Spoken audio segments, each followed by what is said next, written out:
I am for the truth. Hindi ko matanggap na ang mga taga Bureau of Customs ay magpapalusot ng droga.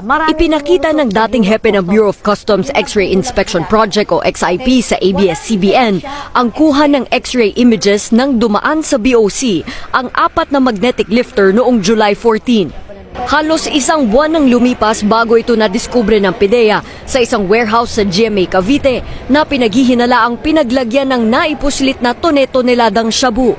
Para kay Mangawang, malinaw na may lamang droga ang mga magnetic lifter. Dogs don't lie. X-ray machines do not lie. Only people can lie. Para hindi makita ng examiner, sinasadya nilang idilim yung image.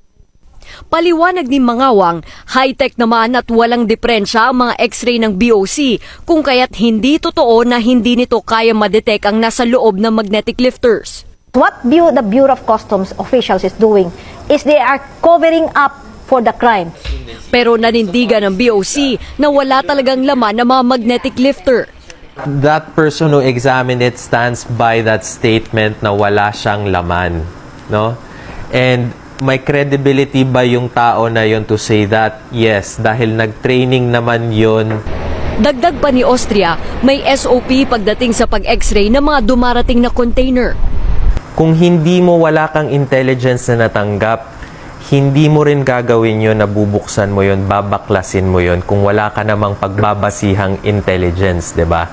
Kung hindi sila nakaka-receive ng intelligence report, it's the problem of Bureau of Customs. Why? Bakit hindi naman sinabi ni Guban sa kanila?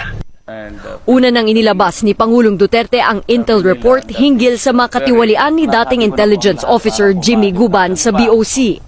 Matapos ang insidente ng magnetic lifters, napag-alaman ng ABS-CBN na biglang nagpalabas ng memorandum ang hepe ng Customs XIP na naguutos na dapat itag na for verification at physical examination ang anumang dadaan na metal cargos, lifters at cylinders sa BOC.